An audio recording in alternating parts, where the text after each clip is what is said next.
Hey everyone, it's Mojax back in the DJ City UK lab. Today with a quick tip for all you Serato DJ users out there. And this is one that comes under the category of cool stuff that I've come across and I want to share with you. Now we've got the Denon MCX 8000 on review right now. That's coming out next week. Wanted to spend a lot of time with it. One of the really cool features on there is the ability to take any cue point in Serato DJ and spread it across all 8 pads on the deck, and you can play up and down different notes with the power of pitch and time within Serato DJ. That's very cool, but it's unique to the 8000 right now. It's not on any other hardware. It may remain unique to the 8000, who knows? But I've come across this MIDI mapping from Radikarl, who's the guy who basically came up with the ICE head shell that we reviewed last year with the little jack socket in the top. So he's always got some quirky, interesting ideas. So he's come up with this mapping. It's mainly for the S9. You know, the actual mapping that he's done is for the DJM-S9 from Pioneer. So it's kind of plug and play with that, but you can tweak it to work with other hardware as well. I'll show you kind of how in a minute, but let's show you what it does first of all. So you're going to need pitch and time. That plugin in Serato DJ, if you don't have it, you're going to require it because it won't work with the regular kind of key system. But all you do, you basically set any cue point that you like and just duplicate it over or set a new one to cue point number 8. That's the important thing because it's always working with number 8.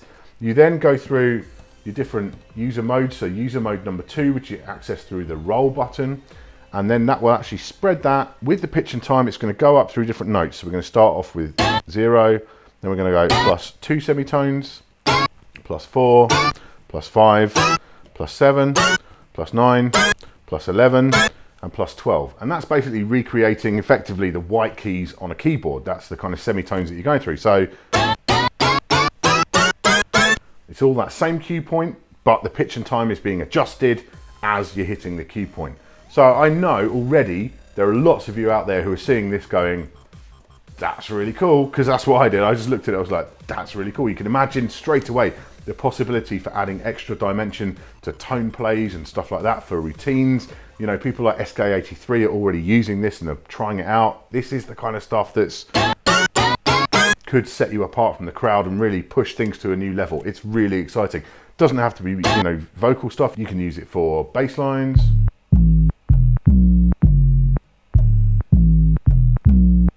whatever it is, you know, even drum hits and stuff like that. And you don't have to just stick with what he's done. You know, that is great. And that works really well for the S9. All you need to do is download it from his site. You go, we'll put the link down below in the YouTube description.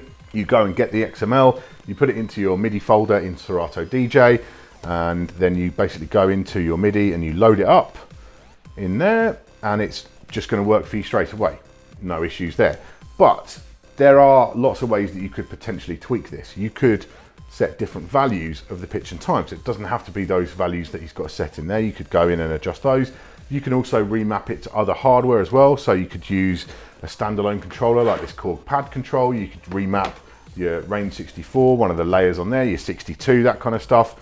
Anything is possible with this. So what you want to do is get the XML file, duplicate it, and then just start looking around inside. And I'll just show you roughly what's going on. I'm not going to get really into this.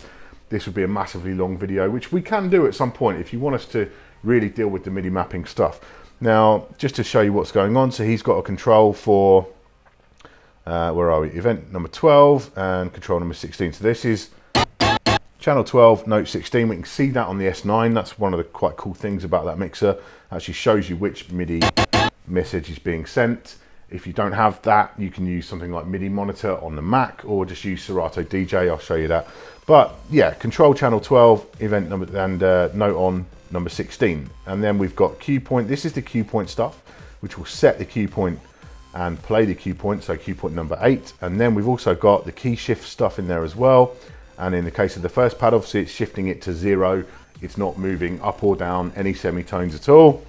Then we move on to the next one. It's got the output there as well, so it lights up with the appropriate color for your cue. And then we move on to, you know, channel 12 and number 17, which is the next one. And again, we've got the key point stuff exactly the same. And then it's got the actual key shift, is an absolute key shift to 2, which is obviously 2 semitones up. And he's just kind of worked this out. You know, there's no kind of way to find this out from Serato themselves. You've just got to go in and kind of hack around until you work this out. He's done the heavy lifting here. So there's no reason why you can't then work with it and just tweak it around. If you do want to use a different controller, then the way to do it, yeah, is either find out the MIDI messages via something like MIDI monitor, or you can use Serato DJ itself. So in this case, I want to just set something to the first pad on this pad control. I'm just going to click on the MIDI assignment, and now we've got channel 10, note 49 is what we've got for that specific pad. So we can use that there, and I can go into the XML file and change that to channel 10, note 69 or 49, whatever it was. Job done. So yeah, that's how you would adapt it for different hardware. The other thing to kind of bear in mind with this as well is that if you try and map two controls to one physical button within Serato DJ by itself, so I've set that, the first pad is now doing that cue point. If I want to turn a loop on at the same time with that same pad, that won't let me do it. It's going to unassign the cue point that I assigned before. So this is a way, by using these XML files, you can see he's actually got, within a different user event, he's got two different things going on. So you've got the potential to do a cue point and a loop at the same time, or the ability to do play and sync at the same time. All of these things are possible if you start, messing around with these XML files. So I think that might be something we'll return to. But in the meantime, I just wanted to share that with you. All the options are there. You can use it straight away with the S9. Just download it, load it up and use it, and that will work fine for you. Or you can start tweaking around inside and actually come up with some very cool stuff yourself based on the template that Carl has provided for us. So all respect to him for giving this to me and letting me demo this for you. And yeah, I hope you guys come up with some really cool and interesting stuff. Thank you for watching today. Make sure you subscribe for all our future tips, tricks and product reviews. I'll see you soon.